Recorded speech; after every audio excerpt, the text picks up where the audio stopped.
I don't think that it is impossible to do Christian theology with integrity in America without asking the question, what has the gospel to do with the black struggle for liberation? Christian theology is language about the liberating character of God's presence in Jesus Christ as He calls His people into being for freedom in the world. The task of the theologian, as a member of the people of God, is to clarify what the church believes and does in relation to its participation in God's liberating work in the world. In doing this work, the theologian acts in the roles of exegete, prophet, teacher, preacher, and philosopher. What has the gospel to do with the oppressed of the land and their struggle for liberation? Any theologian who fails to place that question at the center of his or her work has ignored the essence of the gospel. We do not struggle in despair, but in hope, not from doubt but from faith, not out of hatred, but out of love for ourselves and for humanity. As black theologians who have been grasped by the truth, we are accountable to black people. Truth is divine action entering into our lives and creating human action of liberation. Truth enables us to dance and live to the rhythm of freedom in our lives as we struggle to be who we are.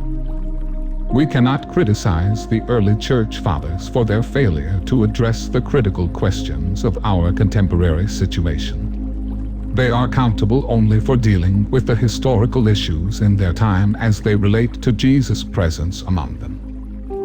Jesus Christ is not a proposition, not a theological concept which exists merely in our heads. He is an event of liberation, a happening in the lives of the oppressed people struggling for political freedom. Therefore, to know Him is to encounter Him in the history of the weak and the helpless. That is why it can be rightly said that there can be no knowledge of Jesus independent of the history and culture of the oppressed. Heresy is the refusal to speak the truth or to live the truth in the light of the one who is the truth. Not every theology that claims to be Christian is Christian, because the doing of Christian theology requires specific commitments to the one who is the content of that reality to which the word Christian points. Any interpretation of the gospel in any historical period that fails to see Jesus as the liberator of the oppressed is heretical.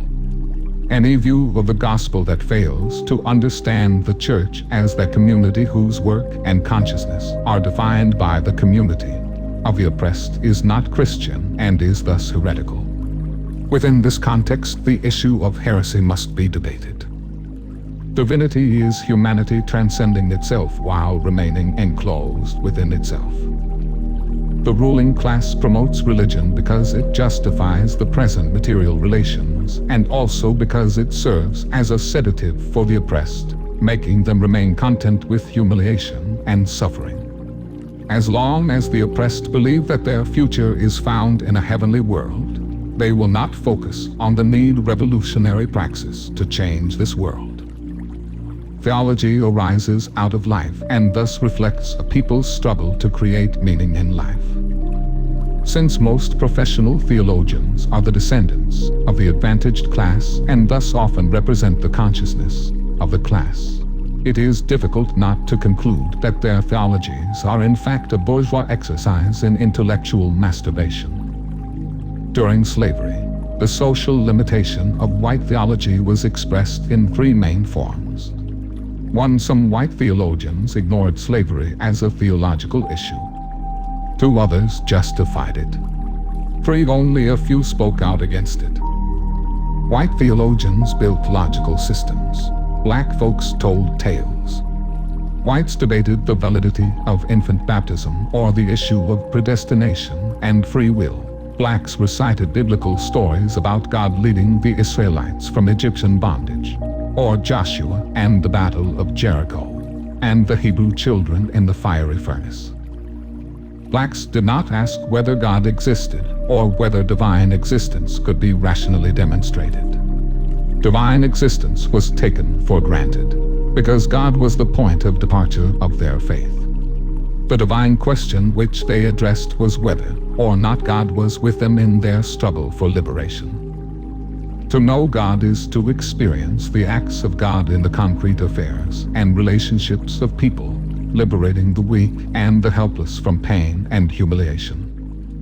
Theology ceases to be a theology of the Exodus Sinai tradition when it fails to see Yahweh as unquestionably in control of history, vindicating the weak against the strong. Yahweh is the God of the oppressed, whose revelation is identical with their liberation from bondage. If theology does not side with the poor, then it cannot speak for Yahweh, who is the God of the poor. The king is a servant who suffers on behalf of the people. He takes their pain and affliction upon himself, thereby redeeming them from oppression and for freedom. Here, then, we have the key to Jesus' understanding of his mission. Lordship and servanthood together, that is, the establishment of justice through suffering.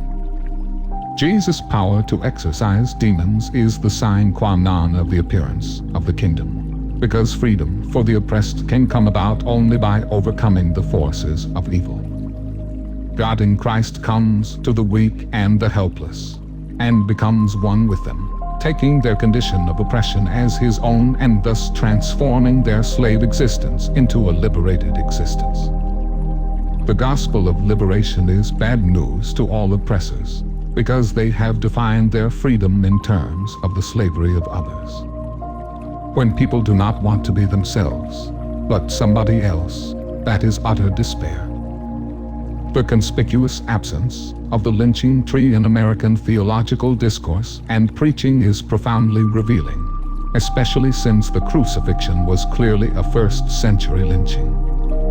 Both the cross and the lynching tree were symbols of terror, instruments of torture and execution, reserved primarily for slaves, criminals, and insurrectionists, the lowest of the low society. Both Jesus and the blacks were publicly humiliated, subjected to the utmost indignity and cruelty. Like the lynching tree in America, the cross in the time of Jesus was the most barbaric form of execution, of the utmost cruelty, the absolute opposite of human value systems. Man's capacity for justice makes democracy possible, but man's inclination to injustice makes democracy necessary. God's revelation transvalues human values, turning them upside down. Nothing which true or beautiful or good makes complete sense in any immediate context of history. Therefore, we must be saved by faith. Nothing we do, however virtuous, can be accomplished alone. Therefore, we are saved by love. No virtuous act is quite as virtuous from the standpoint of our friend or foe as it is from our standpoint. Therefore, we must be saved by the final form of love.